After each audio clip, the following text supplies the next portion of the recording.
Optically active या chiral compounds क्या होते हैं, इसका एक्सपेरिमेंटल मेजरमेंट कैसे होता है, और किसी कंपाउंड को ऑप्टिकल एक्टिविटी शो करने के लिए किस कंडीशन को फुलफिल करना जरूरी है। नमस्ते, मेरा नाम मनदीप दलाल है और इस लेक्चर में हम इन्हीं प्रश्नों के उत्तर खोजने की कोशिश करेंगे।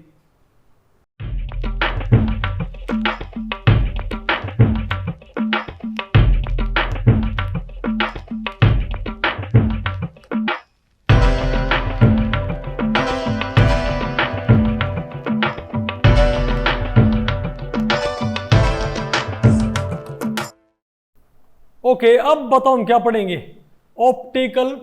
ऑप्टिकली एक्टिव कंपाउंड्स या कायरलिटी। क्या ऑप्टिकली एक्टिव कंपाउंड्स या कायरलिटी। अभी तक आपने भाई आइसोमेरिज्म पढ़ लिया ना। आइसोमेरिज्म का एक ऐसा पहलू था जो हमने अभी तक टच नहीं किया है, वो क्या है, ऑप्टिकल एक्टिविटी या कायरलिटी। ओके, आपको बताएं क्या होती है। ठीक है बात। तो भाई इस टॉपिक को हमने 3 पार्ट्स में डिवाइड किया हुआ है, इसको भूल जाओ। पहला क्या हमारे पास, डेफिनेशन ऑफ ऑप्टिकल एक्टिविटी, फिर क्या है experimental measurement of optical activity, फिर क्या है कंडीशन फॉर ऑप्टिकल एक्टिविटी। तो पहले हम पढ़ते हैं कि ऑप्टिकल एक्टिविटी डेफिनेशन क्या होती है। ओके, देखो कई बार आप जितने कन्फिगरेशन आइसोमर सोचते हो ना, किस कंपाउंड के इतने ज्योमेट्रिकल आइसोमर होने चाहिए, समझे बात। कई बार आइसोमर उससे भी क्या होते हैं, कन्फिगरेशनल ज़्यादा होते हैं। कई बार हम जितने आइसोमर एक्सपेक्ट करते हैं उनसे भी ज़्यादा क्या होते हैं आइसोमर्स। तो उसकी वजह क्या होती है, तो इसको समझने के लिए भाई ये बड़ा यूनिक कॉन्सेप्ट है। और आमतौर पर मैं आपको बताऊँ भाई, एमएससी लेवल पे तो हम इसको बहुत डिटेल पढ़ाते हैं, बीएससी लेवल पे थोड़ा हल्का होता है, आपके लेवल पे इसको बहुत हल्का रखूँगा। क्या आपके लेवल पे मैं इस कॉन्सेप्ट को बहुत ही क्या रखूँगा, हल्का रखूँगा। ठीक है बात। ओके, हल्का ट्राई करूँगा भाई, हल्का तो होगा नहीं था तो ये फिर भी। ओके, तो पहले हम देखते हैं कि ऑप्टिकल एक्टिविटी क्या होती है। पहले आपको पता होना चाहिए कि ऑप्टिकल एक्टिविटी क्या होती है, क्योंकि जो ऑप्टिकल एक्टिविटी होती है ना, इससे एक और आइसोमेरिज्म क्रिएट होता है, उनको बोलते हैं ऑप्टिकल आइसोमर्स। क्या बोलते हैं उनको, ऑप्टिकली एक्टिव आइसोमर बोलते हैं उनको। तो क्या होती है ऑप्टिकल एक्टिविटी की शुरुआत कैसे हुई, नितिका फोकस करो भाई, ये फिर समझ में नहीं आएगा टॉपिक में आपको बताऊँ। आसान टॉपिक को मैं खुद कहता हूँ भाई, आसान आप खुद पढ़ सकते हो। आसान टॉपिक को मैं इतना कहता हूँ ना भाई, अगर नहीं भी आपने अटेंड किया तो आपको पढ़ने में दिक्कत नहीं आएगी। ये जो टॉपिक है ये आपने नहीं पढ़ा तो मैं कहता हूँ कितना एफर्ट लगा लिया, आपको समझ में नहीं आएगा। ओके ठीक है, तो पहले आपको पता हो कि ऑप्टिकल एक्टिविटी होती क्या है। अब इसको समझने के लिए पहले आपको पता होना चाहिए कि प्लेन पोलराइज्ड लाइट क्या होती है। नाम सुना आपने कभी प्लेन पोलराइज्ड लाइट का? आपने बेटा, ये फिजिक्स में होता है भाई। तो मैं आपको बताता हूं पहले भाई कि लाइट का मतलब क्या होता है, थोड़ा लाइट का मतलब क्या होता है। अच्छा आप ये बताओ, क्या जो मैग्नेट होते हैं उनके अराउंड कुछ फील्ड होता है ना, प्रतिकर्षण का, रिपल्शन का या अट्रैक्शन का कुछ फील्ड नहीं होता। अगर आप एक नॉर्थ पोल के पास नॉर्थ पोल लेके जाओगे तो क्या होगा, वहां से रिपल्शन होगा। लेकिन नॉर्थ पोल के पास आप साउथ पोल जाए तो क्या होगा, अट्रैक्शन फील होगा ना हमारे पास, हमको भाई क्या नहीं होगा। तो एक मैग्नेटिक फील्ड नाम की चिड़िया सुनी आपने कभी? तो वैसे एक इलेक्ट्रिक फील्ड भी होता है। क्या होता है, एक इलेक्ट्रिक फील्ड। तो जैसे अगर ये प्लेट क्या हो नॉर्थ पोल और ये प्लेट क्या हो साउथ पोल, तो इस रीजन में कुछ ना कुछ मैग्नेटिक फील्ड होगा कि नहीं होगा। यहाँ पर कुछ शैतानी ताकतें होंगी कि नहीं होंगी भाई, होंगी ना, उसको हम क्या बोलेंगे, मैग्नेटिक फील्ड। यहाँ पर आपको दिख तो नहीं रहा मैग्नेटिक फील्ड। एक काम करो, यहाँ पर एक लोहे का टुकड़ा डाल के देखो, वो फटाक से एक साइड जाके चिपक जाएगा। वो फटाक से एक साइड जाके क्यों चिपक गया बताइए? क्योंकि भाई ये मैग्नेटिक फील्ड में रखा, बात आपको पहले पड़ गई भाई। तो सिमिलरली मैं कह रहा हूं, तो वैसे इलेक्ट्रिक फील्ड भी होता है। तो अगर एक प्लेट क्या हो पॉजिटिव और एक प्लेट क्या हो नेगेटिव, तो इलेक्ट्रिक फील्ड की दिशा क्या होती है पता आपको, फ्रॉम पॉजिटिव टू नेगेटिव क्या होती है। तो इलेक्ट्रिक फील्ड की दिशा होती है नेगेटिव, पॉजिटिव टू नेगेटिव। अच्छा, एक तो होती है इलेक्ट्रिक फील्ड की दिशा और एक होता है इलेक्ट्रिक फील्ड का मैग्नीट्यूड। क्या, एक होती है इलेक्ट्रिक फील्ड की दिशा, एक होता है इलेक्ट्रिक फील्ड का मैग्नीट्यूड। तो यहाँ पर दिशा तो क्या है इसकी, ये रही दिशा तो क्या होगी इसकी, ये होगी ना। अच्छा ये क्या मान लो आप, नॉर्थ पोल, और ये क्या मान लो, साउथ पोल। आपके पास ये एक डब्बा है, क्या आप कह सकते, डब्बा। इस डब्बे की छत और फर्श तो क्या है, साउथ नॉर्थ पोल, और ये दीवारें क्या आपस में, और आमने सामने की दीवारें हमने निकाल रखी है, क्या ये और ये दीवार मैंने आपस में निकाल रखी है खाली यहां से। तो छत है, फर्श है और दो दीवारें, आ गया आपको। तो ये मान लो आप, तो इस रीजन में कोई ना कोई फील्ड होगा नहीं होगा, तो इस रीजन में क्या होगा, मैग्नेटिक फील्ड भी, और क्या इसमें इलेक्ट्रिक फील्ड भी। इलेक्ट्रिक फील्ड तो क्या है इसमें, from positive to negative plate. और फिजिक्स में पहुंच गए। और ये क्या है इसके अंदर, मैग्नेटिक फील्ड। इलेक्ट्रिक फील्ड, तो इलेक्ट्रिक फील्ड और मैग्नेटिक फील्ड आपस में परपेंडिकुलर हैं कि नहीं है, परपेंडिकुलर मतलब 90 पे है कि नहीं है भाई, 90 पे है ना। हाँ बेटा, इलेक्ट्रिक फील्ड तो है लेफ्ट टू राइट, और मैग्नेटिक फील्ड क्या है, नीचे से ऊपर, है ना बात, पक्की बात है। और ये मानो तो फील्ड का जो मैग्नीट्यूड है, जो फील्ड की ताकत है, क्या है, वो कांस्टेंट है समय के साथ, समय के साथ क्या है, कांस्टेंट। तो ये बदलेगा नहीं ना भाई, तो जितना फील्ड इसमें इलेक्ट्रिक उतना ही इलेक्ट्रिक रहेगा, जितना मैग्नेटिक उतना ही क्या रहेगा। उन फील्ड्स की ताकत यहाँ बदल नहीं रही। लेकिन ये मान लो कि जो नॉर्थ दोनों जो प्लेट है ना, जो मैग्नेटिक प्लेट और जो क्या है इलेक्ट्रिक प्लेट, इनको मैंने एक नोब से जोड़ रखा है। किससे, एक नोब से जोड़ रखा है। और इस नोब से पता मैं क्या कर सकता हूं, इनकी स्ट्रेंथ को कम ज्यादा कर सकता हूं। तो नोब जब यहां पर है ना, तो ये मानो मैंने फील्ड को बंद कर रखा है। तो इस रीजन में कितना फील्ड है, इस रीजन में कितना फील्ड है, ये है फील्ड की ताकत। वर्टिकली क्या फील्ड की ताकत, यहां पर क्या है फील्ड की ताकत 0। ऊपर ताकत बढ़ेगी, नीचे आओगे तभी ताकत क्या होगी, बढ़ेगी। बस काम क्या हो जाएगा भाई, अगर आप ऊपर जा रहे हो तो फील्ड की ताकत तो बढ़ रही है, नीचे तो ही बढ़ रही है, आपको नीचे कैसे। लेकिन उल्टी पोलैरिटी के साथ, जैसे आप किसी बैटरी के तारों को उल्टा नहीं कर देते हो तो पंखा उल्टा चलने लग जाता है, नहीं है आपको, अरे बोलो भाई। तो ऊपर जाओगे नीचे आओगे, इसका मतलब क्या है, उल्टी पोलैरिटी है, लेकिन फील्ड फिर बढ़ता है। तो शुरू में मैंने इस नोब को बंद कर रखा है, तो इस बॉक्स में कितना फील्ड है, 0। अब मैं नोब को घुमाऊंगा तो इस बॉक्स में फील्ड क्या होगा, बढ़ेगा ना, नहीं बढ़ेगा। तो मानो बढ़ता बढ़ता क्या होगा इस नोब में फील्ड, मैक्सिमम फील्ड बढ़ता बढ़ता क्या उसके अंदर मैक्सिमम हो गया। अब मैंने नोब यहां पर आ चुकी, जब ये नोब कितने पे आ गई, 90 पे मैंने घुमा दिया नोब को मैंने 90 डिग्री घुमा दिया।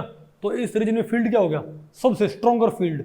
ऐसा किसके अंदर को चला जाए ना तो उसके बाल बिल्कुल खड़े हो जाए, नहीं आप अरे अगर बाल भाई पॉजिटिव प्लेट से अट्रैक्ट होते हो तो, नहीं आपको, जैसे बिल्ली के बाल क्या होते हैं, स्ट्रेट नहीं होते क्या, बिल्कुल वैसे ही। आगे आपको समझ में। अब मैंने इस नोब को फर्दर घुमाया ना इस 90 के बाद, तो मानो फील्ड यहाँ पर हल्का पड़ने लग गया, तो फील्ड घटता घटता क्या हो गया, 0। ग्राफ है ये, क्या है ये फील्ड का ग्राफ। ये वर्टिकली क्या है फील्ड की स्ट्रेंथ, हॉरिजॉन्टली क्या टाइम, नहीं आपको। तो टाइम बढ़ता गया, फील्ड पहले बढ़ा फिर क्या हो गया, घट गया। और जब नोब 180 घूम गई ना, उसके बाद नोब मैंने फर्दर घुमाई, अब फिर से फील्ड 0 रखा है। तो 180 के बाद मैंने नोब घुमाई ना, तो ये मानो फील्ड की, तो प्लेट्स की पोलैरिटी बदल गई। ये प्लेट तो क्या होगी पॉजिटिव, और ये प्लेट क्या होगी, और ये प्लेट क्या होगी नॉर्थ, ये प्लेट क्या होगी साउथ। तो मैग्नेटिक फील्ड क्या होगा डाउनवर्ड, इलेक्ट्रिक फील्ड क्या होगा राइटवर्ड, नहीं है आपको समझ में, अरे बोलो भाई। तो और फिर से क्या होगा, फील्ड बढ़ता बढ़ता मैक्सिमम और घटता घटता 0, यानी इतना घुमा दिया ना आपने ये, और फिर यहाँ पर क्या होगा 0। तो जब आपने घूम के वापस यहाँ पर आ गए ना, तो फील्ड बढ़ा 0 हुआ, बढ़ा फिर 0 हो गया। तो इसको बोलते नहीं है आपको समझ में। तो अगर ये नोब घूमती रहेगी, नोब क्या होगी, घूमती रहेगी, तो इस रीजन के अंदर ये शैतानी ताकतें पहले कमजोर होती हैं, फिर ताकतवर होती हैं, फिर कमजोर होती हैं, फिर ताकतवर होती है, फिर कमजोर होती है, लेकिन उल्टी दिशा के साथ, नहीं आपको। तो इस रीजन के अंदर फील्ड तो है, लेकिन वो कांस्टेंट नहीं है, उनकी वैल्यू लगातार क्या हो रही है।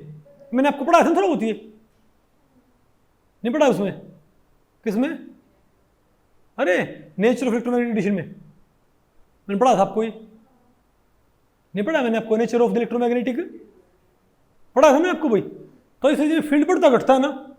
अब अगर ये बॉक्स तो इसमें फील्ड क्या है बताओ? तो इसमें फील्ड रहता क्या है? वर्टिकल। इलेक्ट्रिक फील्ड रहेगा क्या? वर्टिकल। कभी अप कभी क्या हो जाएगा? डाउन। तो ना तो इस बॉक्स के अंदर फील्ड का मैग्नीट्यूड क्या? कांस्टेंट, और ना इसके अंदर डायरेक्शन क्या है इसकी? कांस्टेंट। डायरेक्शन पहले क्या होगी? अपवर्ड, फिर क्या होगी? डाउनवर्ड, फिर अपवर्ड, फिर डाउनवर्ड, फिर अपवर्ड, और सॉरी मैग्नेटिक की, और इलेक्ट्रिक क्या हो जाएगा? नहीं आपको। अब अगर ये बॉक्स ट्रेवल करने लग जाए इस साइड, ये बॉक्स इस साइड क्या करने लग जाए? ट्रेवल भी करने लग जाए, तो ये क्या, ये फिंगर क्या बताएगी? Direction of movement of fields. तो ये फिंगर क्या बताएगी? Direction of movement, isn't it? ये क्या है? Direction of electric field. ये क्या? Direction of magnetic field. तो direction of movement, direction of electric field, direction of magnetic field, तीनों आपस में क्या 90 पे नहीं है क्या आपस में? तो इसको बोलते हैं प्लेन पोलराइज्ड लाइट। क्या बोलते हैं इसको? क्यों? क्योंकि इसमें इलेक्ट्रिक फील्ड सिर्फ और सिर्फ क्या है? चलो काम कर लो, इस थंब से क्या मान लो आप? इलेक्ट्रिक फील्ड मान लो। इन्हें क्या मान लो आप? Electric plate. इन्हें क्या मान लो आप? इलेक्ट्रिक प्लेट मान लो। इन्हें क्या मान लो? Magnetic plate. नहीं आपको। तो इलेक्ट्रिक फील्ड का प्लेन कौन सा बताओ भाई? इलेक्ट्रिक फील्ड का पहले तो ये चल कहां रही है? अरे इलेक्ट्रिक फील्ड रहेगा क्या? वर्टिकल रहेगा ना। तो ये चल कहां रही? साइड चल रही ना। तो इलेक्ट्रिक फील्ड का प्लेन क्या रहेगा? वर्टिकल रहेगा ना इलेक्ट्रिक फील्ड। इस प्लेन में क्या रहेगा? इलेक्ट्रिक फील्ड रहेगा। क्यों? ये तो क्या डायरेक्शन ऑफ मूवमेंट, और ये क्या? Electric field. तो इलेक्ट्रिक फील्ड की दिशा, इलेक्ट्रिक फील्ड की और डायरेक्शन ऑफ मूवमेंट, इन दोनों लाइन को मिलाओगे तो ये प्लेन नहीं बनेगा। तो इसको मैं क्या बोलूंगा? Plane of this polarised light. आगे आपको क्या बोलते हैं इसको? Plane of this polarised light. आगे आपको समझ नहीं आपको? अब अगर दो प्लेट यहां इलेक्ट्रिक थी तो यहां क्या थी? मैग्नेटिक थी ना। अब अगर दो प्लेट यहां ना, यहां भी होती तो, यहां भी होती तो, यहां भी होती तो इलेक्ट्रिक फील्ड यहां भी होता, वर्टिकल भी होता, ऐसे भी होता। आप ये मान लो हाइपोथेटिकली हमारे पास प्लेट्स का बहुत सारे सेट है। दो प्लेट ये है, दो प्लेट ये है, दो प्लेट ये है, दो प्लेट ये है, दो प्लेट ये है, दो प्लेट ये है, दो प्लेट ये है, और सारी क्या है? इलेक्ट्रिक। तो इलेक्ट्रिक फील्ड ये भी होगा, ये भी होगा, ये भी होगा, ये भी होगा, ये भी होगा। हर एक दिशा में क्या होगा हमारे पास? इलेक्ट्रिक फील्ड हमारे पास हर एक दिशा का होगा ना। और लाइट मूव करेगी इस दिशा में नहीं आपको। तो इस प्लेन में भी क्या बनेगा? Electric field. इसमें भी, इसमें भी, इसमें भी नहीं है आपको। तो इसे हम क्या बोलेंगे? Unpolarised light. क्या बोलेंगे इसको? और ध्यान रखियो, हर एक इलेक्ट्रिक फील्ड के परपेंडिकुलर क्या मानना आपने? एक मैग्नेटिक फील्ड मानना है नहीं आपको। तो इसे हम क्या बोलते हैं? Unpolarised light. तो पोलराइज्ड लाइट क्या होती है? जब सिर्फ एक दिशा में क्या हो? Electric field, vertical. कौन सा हो भाई? वर्टिकल। यानी दो प्लेट बस ये है इलेक्ट्रिक फील्ड की, यहां कोई प्लेट नहीं है, यहां कोई प्लेट नहीं है, यहां कोई प्लेट नहीं है, यहां कोई प्लेट नहीं है, यहां नहीं। आपको समझ में? अगर प्लेट यही रहती है बस, तो ये पॉजिटिव तो ये नेगेटिव, जब ये नेगेटिव तो ये क्या हो जाएगी? पॉजिटिव। तो इलेक्ट्रिक फील्ड का भी अपवर्ड का भी डाउनवर्ड, लेकिन रहेगा क्या?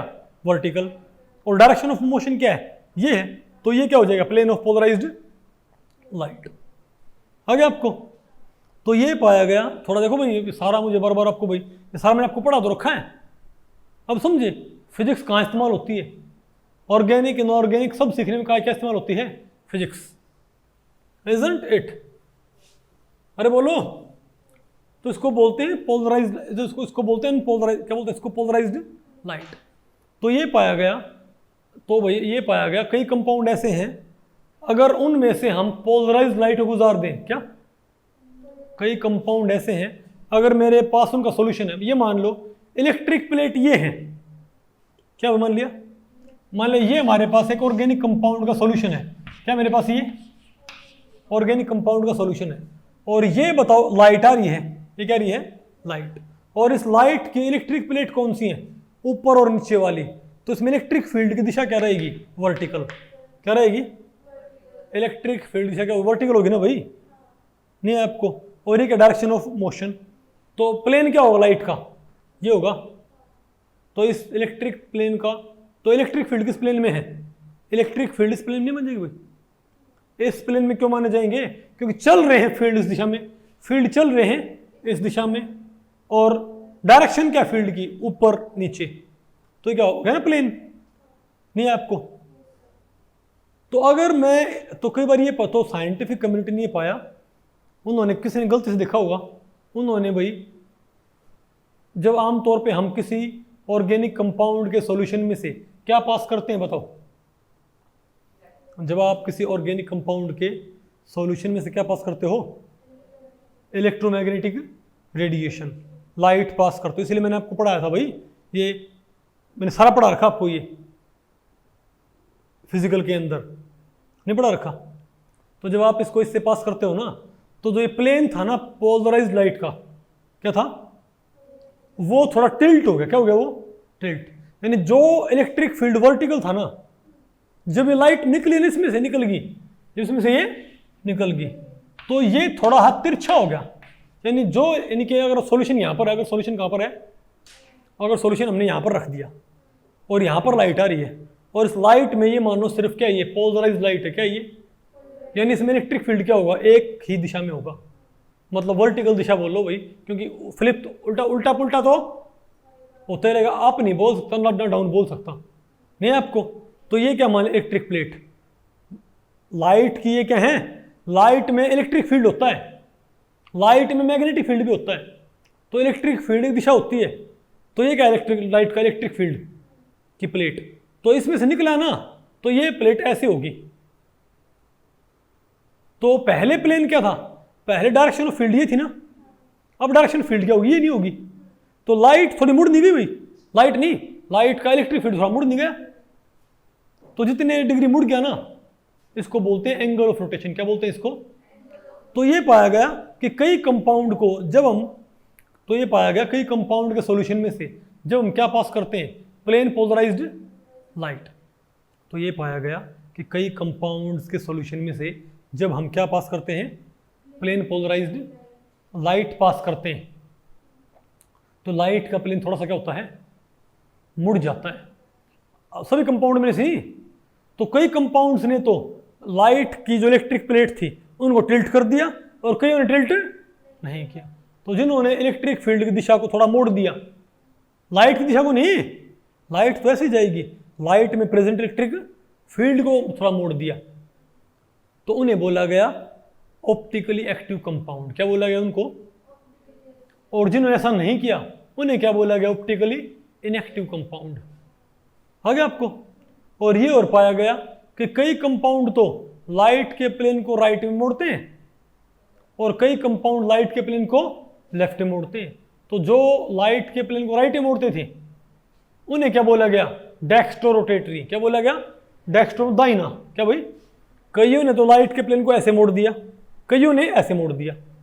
नहीं आपको, कईयों ने ऐसे नहीं, आपको प्लेट ऐसे मोड़ सकता है और प्लेट भाई ऐसे मोड़ सकता है। तो लाइट का प्लेन ऐसे और ऐसे होता है, तो राइट में मोड़ दे लाइट के प्लेन को तो क्या बोलेंगे, डेक्स्ट्रो रोटेटरी, और लेफ्ट में मोड़ दे तो क्या बोलेंगे, लीवो रोटेटरी। क्या बोलेंगे, लीवो रोटेटरी।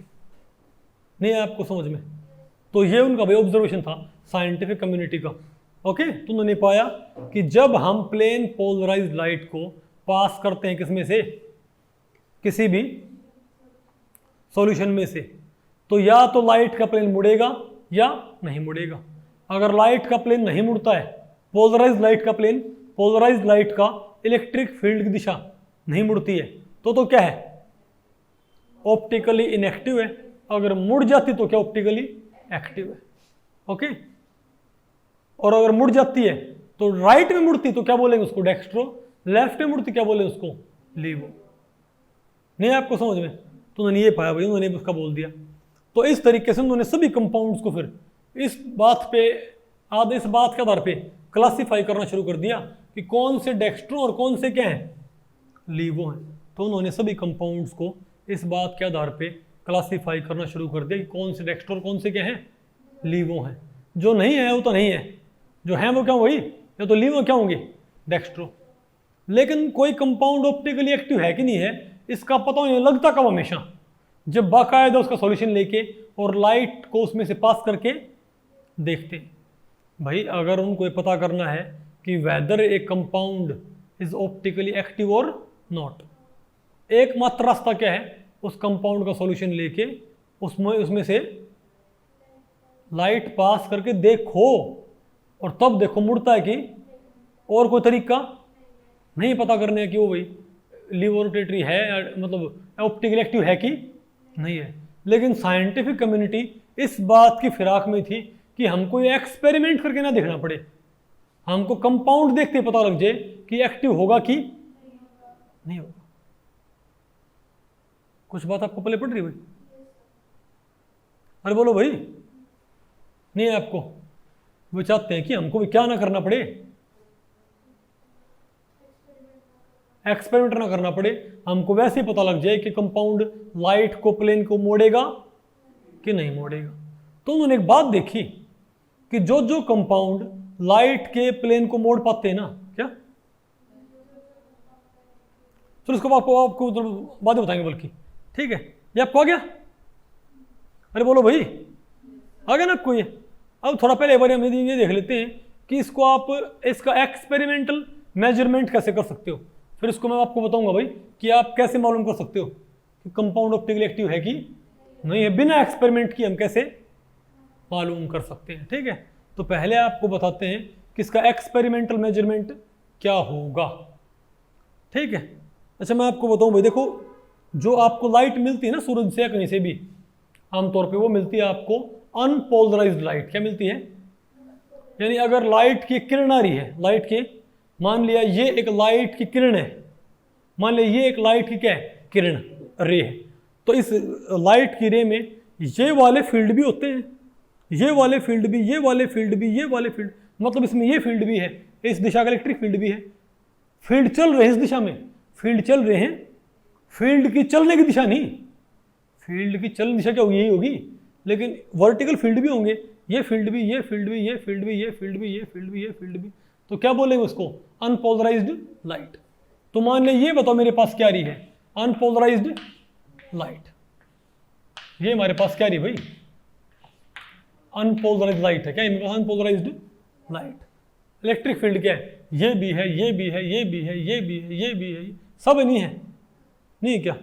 तो आपको पता लाइट को पोलराइज करने के एक क्रिस्टल होता है, उसको बोलते हैं निकोल प्रिज्म। क्या बोलते हैं उसको? निकोल प्रिज्म के जरिए आप लाइट को पोलराइज कर सकते हो। तो ये आपने रास्ते में क्या लगा दिया बताओ? Nicol prism. क्या लगा दिया आपने? निकोल प्रिज्म लगा दिया। तो निकोल प्रिज्म क्या करेगा, ये एक डायरेक्शन का इलेक्ट्रिक फील्ड छोड़ देगा और बाकी सभी डायरेक्शन के इलेक्ट्रिक फील्ड को कट कर देगा। समझे बात?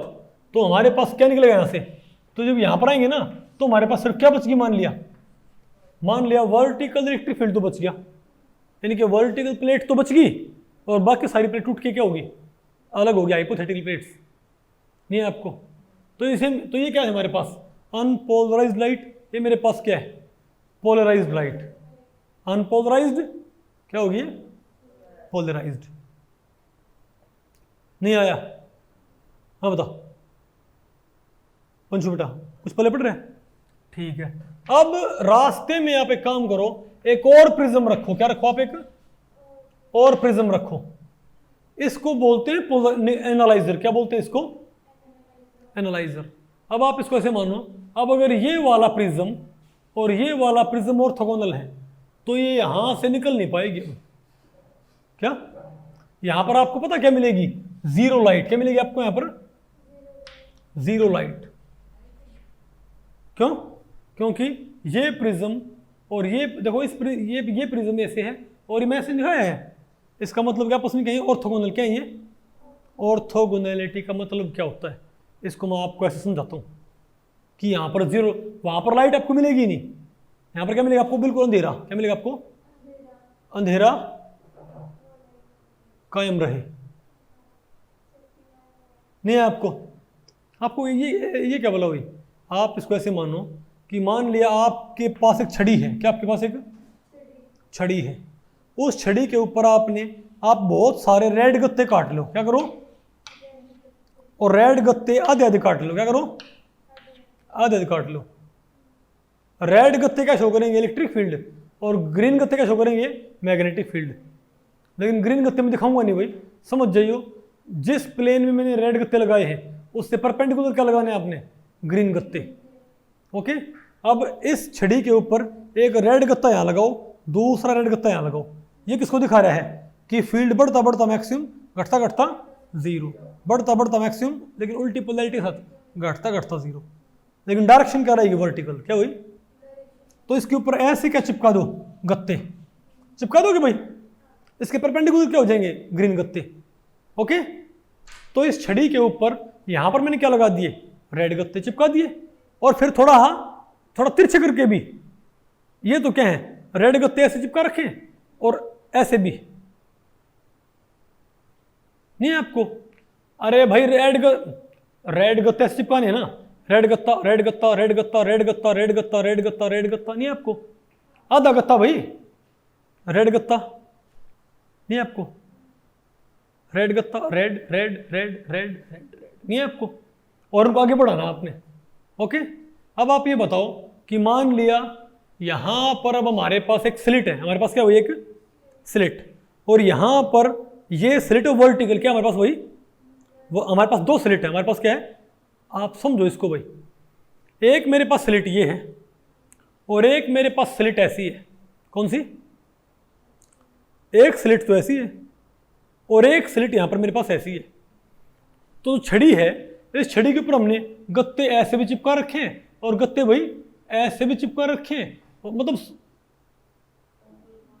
सभी प्लेन में गत्ते चिपका रखे हैं, नहीं है आपको। तो जब ये छड़ी से पास होएगी तो जो गत्ते वर्टिकल थे वो तो इस स्लिट में से पार निकल जाएंगे, बाकी टूट के अलग नहीं हो जाएंगे भाई, बाकी टूट के हो जाएंगे अलग, समझ गए बात। अब अगर अगली स्लिट भी ऐसी होती तो सेम के सेम इसके पार निकल जाते ना, लेकिन अगली स्लिट ऐसी होगी तो ये जो गत्ते थे ये भी टूट के हो जाएंगे, अलग हो जाए, अगली स्लिट अगर ऐसी है तो, नहीं है आपको। तो सेम बात यहां पर होगी, अगर आपको समझ में कि किस तरीके से निकोल प्रिज्म, मैंने बहुत आपको बेसिक समझाया, ये ऐसे होता नहीं मैकेनिज्म, रियल मैकेनिज्म थोड़ा अलग होता है भाई, कॉम्प्लेक्स होता है, लेकिन समझाने के लिए आपको पहले पड़ गया। तो इसमें से आपने निकाला तो मेरे पास क्या होगी, तो पहले ने क्या कर दिया इसको, प्लेन पोलराइज्ड लाइट, यानी पहला सिर्फ इसके ऊपर इस प्लेन के गत्ते छोड़ेगा, नहीं समझे बात, अरे बोलो भाई, ठीक है बात। तो मेरे पास क्या बच गई, प्लेन पोलराइज्ड लाइट। तो यहां पर क्या मिलेगा आपको, डार्क, यहां पर आपको कंप्लीटली क्या मिलेगा भाई, आपको डार्क में नहीं मिलेगा क्या, पक्की बात है। आप एक काम करो, आप यहां पर एक सॉल्यूशन, और इसको आपने एक टर्न टेबल पे रखा हुआ है, किसके ऊपर, टर्न टेबल, अरे घूमने वाली टेबल है, उस पर आपने इसको रखा हुआ है, और इसके ऊपर एक डी लगी हुई है, डी मतलब भाई इस पर आप एंगल नोट कर सकते हो कि कितना घुमाया हमने इसको। ओके, अब फर्ज करो, अब जैसे ही मैंने यहां पर सॉल्यूशन रख दिया किसका, ऑप्टिकली एक्टिव कंपाउंड का, तो अगर मैंने ऑप्टिकली एक्टिव कंपाउंड का यहां पर सॉल्यूशन रख दिया, देखो जब ये आपस में बिल्कुल क्या हो, कट ऑफ करते हो, उसको बोलते हैं ऑर्थोगोनल, क्या बोलते हैं। तो अभी ये वाला प्रिज्म और ये वाला प्रिज्म आपस में क्या है, ऑर्थोगोनल नहीं क्या, तो इससे निकलने वाली लाइट भी क्या है, अगर ये प्रिज्म और ये प्रिज्म क्या है ऑर्थोगोनल, तो इससे निकलने वाली लाइट भी क्या होगी इसके, ऑर्थोगोनल, तो इसके पार नहीं पाएगी। लेकिन जैसे मैंने यहाँ पर क्या रखा, सॉल्यूशन रखा, तो ये सॉल्यूशन में से गुजरने पर ये लाइट का प्लेन थोड़ा क्या हो जाएगा, तिरछा हो जाएगा ना। तो मान लिया लाइट मुड़गी 30 डिग्री राइट, क्या मुड़गी लाइट, अब ये लाइट इसके ऑर्थोगोनल थी, 30 डिग्री मुड़ी हुई लाइट इसके ऑर्थोगोनल नहीं है, तो कुछ लाइट आपको यहां पर नजर आने लग जाएगी ना। यानी कि अगर आप ये नहीं रखते हो यहां पर सॉल्यूशन, तब तो यहां पर अंधेरा होगा, सॉल्यूशन यहां रखते ही यहां पर क्या होगा, थोड़ा बहुत रोशनी आपको दिखाई देने लग जाएगी, हल्की फुल्की रोशनी भाई। तो अपने काम करना है क्या, आप इसको जब तक लेफ्ट में या राइट में घुमा के देखो, किसको, प्रिज्म को, जब तक दोबारा अंधेरा ना आ जाए। इसका मतलब क्या हुआ, अगर लाइट मुड़ गई 30 डिग्री राइट और मैंने प्रिज्म को कितना घुमा दिया उसको, तो फिर से वही क्या हो जाएगी, पहले वाली सिचुएशन, डार्क हो जाएगा ना भाई। तो यहां से मैं चेक कर सकता हूं कि दोबारा डार्क हासिल करने के लिए मुझे इसको प्रिज्म को लेफ्ट में घुमाना पड़ता है कि लेफ्ट में घुमाना पड़े, तो सॉल्यूशन क्या आपका, कंपाउंड क्या आपका, डेक्स्ट्रो, और राइट में घुमाना पड़े, सॉरी लेफ्ट में घुमाना पड़े तो लीवो है, और राइट में घुमाना पड़े दोबारा से फुल अंधेरा हासिल करने के लिए, तो क्या आपका ये डेक्स्ट्रो है। आगे ना आपको समझ में, तो ऐसे मालूम कर सकते हैं। तो हमको दोनों बातें पता लग जाएंगी कि हमारा कंपाउंड जो है वो डेक्स्ट्रो रोटेटरी है कि लीवो रोटेटरी है, प्लस क्या पता लग जाएगा आपको कि वो कितने डिग्री घुमाता है, कितने डिग्री घुमाता है, नहीं है आपको। तो फिर भाई ऐसे इसको हम क्या करते हैं, एक्सपेरिमेंटली मेजर करते हैं। कुछ बात आपको समझ में आई नितिका? कुछ बात आपको समझ में आ रही क्या? पक्का? तो ऐसे बताओ हम क्या मालूम कर सकते हैं कि हमारा कंपाउंड डेक्स्ट्रो की लीवो है। अच्छा एक बात और देखिए भाई, तो जितने डिग्री घूमता उसको बोलते हैं एंगल अल्फा। अल्फा हमारा क्या है, एंगल ऑफ रोटेशन। तो ये पाया गया कि ये जो एंगल ऑफ रोटेशन नहीं है, क्या एंगल ऑफ, ये बदल जाएगा अगर मैं यहां पर कंसंट्रेशन डबल कर दूं ना। माना कंपाउंड यही है, कंपाउंड क्या है, यही है, इसने घुमा रखा 30 डिग्री राइट, क्या घुमा रखा 30 डिग्री। अब आप यहां पर इस कंपाउंड की कंसंट्रेशन डबल कर दो तो ये क्या घुमाएगा, 60 डिग्री राइट। कितना घुमाएगा, 60 डिग्री राइट। इसका मतलब क्या हुआ कि कंसंट्रेशन डबल करने पर क्या हो रहा है, एंगल ऑफ रोटेशन डबल हो रहा है ना। तो उसी तरीके से पाया गया कि ये एंगल ऑफ रोटेशन कंसंट्रेशन से भी बदलता है, पाथ लेंथ से भी। क्या भाई, पाथ लेंथ का मतलब क्या है कि सॉल्यूशन लेंथ ही हो। अभी सॉल्यूशन की विड्थ थोड़ी नहीं है क्या, ज़्यादा दूर तक सॉल्यूशन होगा तो और ज़्यादा मोड़ेगा। तो क्या पाया हमने कि सी पे डिपेंड करता है, एल पे, और टेम्परेचर पे भी। किस पे भी, टेम्परेचर बढ़ाने घटाने से भी क्या होगा, वही कंपाउंड उसी कंसंट्रेशन पे उसी पाथ लेंथ पे कम ज़्यादा मोड़ सकता लाइट को, अगर हम टेम्परेचर क्या करें, बदल दें। या फिर अलग अलग वेवलेंथ की लाइट क्या होती हैं, अलग अलग मुड़ती हैं क्या। लेकिन अगर मैं वेवलेंथ और टेम्परेचर मैं कांस्टेंट कर दूं क्या, तो 4 फैक्टर पे डिपेंड करता मिला। तो इस एंगल ऑफ रोटेशन का मैग्नीट्यूड क्या भाई, इस लाइट, अरे भाई पोलराइज्ड लाइट को ऑप्टिकली एक्टिव कंपाउंड के सॉल्यूशन में से गुजारने पर लाइट का प्लेन कितनी डिग्री मुड़ेगा, ये किस बात के ऊपर डिपेंड करता है, कंसंट्रेशन पे भी, पाथ लेंथ पे भी, वेवलेंथ पे भी, टेम्परेचर पे भी, और नेचर ऑफ द कंपाउंड पे भी। क्या भाई, कंपाउंड, कई कंपाउंड क्या होते हैं ज्यादा मोड़ते हैं लाइट को, कई कंपाउंड क्या होते हैं कम मोड़ते हैं। आ गया आपको ये समझ में? तो अगर मैं कंपाउंड सेम रखता हूं तो नेचर पे असर नहीं पड़ेगा ना। अगर मैं सभी एक्सपेरिमेंट, मैंने 5 एक्सपेरिमेंट किए, कंपाउंड मैंने सेम लिया, तो नेचर वहां पर अब काम, नेचर कांस्टेंट होगी ना। नेचर क्या होगी, कांस्टेंट। टेम्परेचर मैंने कांस्टेंट कर दिया, वेवलेंथ मैंने कांस्टेंट कर दिया। तो 2 फैक्टर है कौन से, पाथ लेंथ और, तो अल्फा उस टाइम पे सिर्फ, तो सेम कंपाउंड के लिए same temperature same path length पे एंगल ऑफ रोटेशन किसके ऊपर डिपेंड करेगा, कंसंट्रेशन पे भी और एल पे भी। नहीं है आपको, डायरेक्टली कंसंट्रेशन डबल करोगे एंगल ऑफ रोटेशन डबल हो जाएगा, कंसंट्रेशन ट्रिपल की। स्ट्रेंथ में है ग्राम पर एमएल, क्या हुआ ये ग्राम पर एमएल में नापने, ठीक है बात ये। और ये हमारे पास क्या है, ये सेंटीमीटर में, किसमें, ये सेंटीमीटर। तो इसको हम हटाएंगे तो कोई ना कोई क्या आएगा, कांस्टेंट ऑफ प्रोपोर्शनलिटी। ये किसको दिखाएगा बताओ भाई, नेचर को। किसको दिखाएगा ये, नेचर को। तो इसको बोलते हैं स्पेसिफिक एंगल ऑफ रोटेशन। क्या बोलते हैं इसको,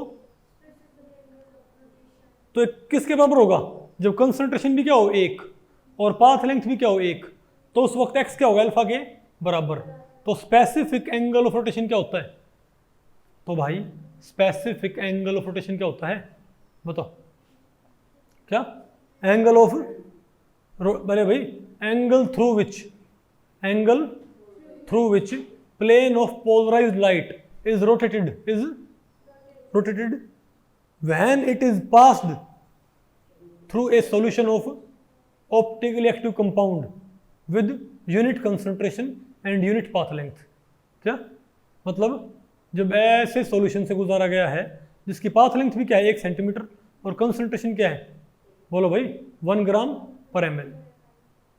नहीं आपको समझ में, अरे बोलो भाई, मेरे ख्याल ग्राम पर एमएल में होता है, थिंक, नहीं सॉरी, कितने ग्राम पर एमएल है, 1 ग्राम पर एमएल। आया कि नहीं आया आपको ये? आसान है मुश्किल है, ऐसे हम इसको निकाल सकते हैं। तो मेरे ख्याल से आपको अच्छे से पहले पड़ गया कि ऑप्टिकल एक्टिविटी क्या होती है। कोई से हमें इसमें डाउट रहेगा आपको? लेकिन यहाँ पर आपको पता करने के लिए कि आपका कंपाउंड डेक्स्ट्रो है कि लीवो है, ये पता कर, या ऑप्टिकली एक्टिव है कि नहीं है, क्या करना पड़ता आपको बाकायदा, बताओ, ये पता करने के लिए कि आपका कंपाउंड ऑप्टिकली एक्टिव है कि नहीं है, डेक्स्ट्रो लीव है, आपको बाकायदा एक्सपेरिमेंट करना ज़रूरी है। बिना एक्सपेरिमेंट के आप इस पर कमेंट नहीं कर सकते ना भाई। तो साइंटिफिक कम्युनिटी की बड़ी इच्छा थी कि बिना एक्सपेरिमेंट के पता लग जाए कि कौन सा कंपाउंड हमारा ऑप्टिकली एक्टिव और कौन सा कंपाउंड एक्टिव नहीं होगा। तो उन्होंने एक बात देखी कि जो जो कंपाउंड, देखो जब कोई कंपाउंड क्रिस्टलाइज होता है, क्या होता है क्रिस्टलाइज, मतलब क्या होता है, जब आप उस कंपाउंड के सॉल्यूशन को उड़ा देते हो तो पीछे क्या बचते हैं, क्रिस्टल्स। जब आप किसी कंपाउंड के सॉल्यूशन को उड़ा देते हो तो पीछे क्या बचते हैं, क्रिस्टल्स नहीं बचते क्या। तो वो जो क्रिस्टल थे ना, वो एक तरह के भी हो सकते हैं क्या, और वो क्रिस्टल दो तरह के भी हो सकते हैं।